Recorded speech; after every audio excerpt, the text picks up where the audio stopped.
We've been camping on this island for 7 days and 7 nights, away from civilization. We've been stuck here with no food or anything. Here comes one of those rare species of food. Let's get it.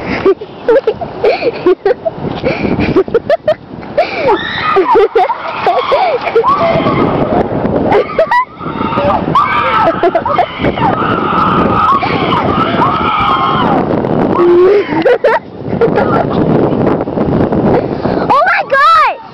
Guys! Lilo!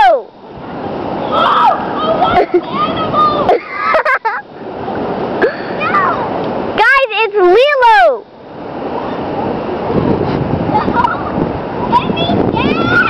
Why are you guys even bothering of Lilo? Ah! Lilo!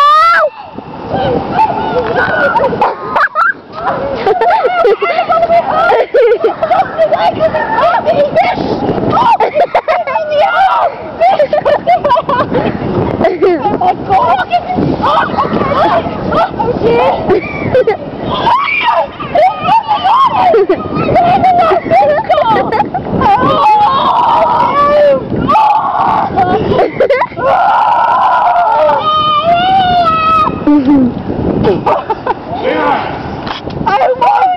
I'm so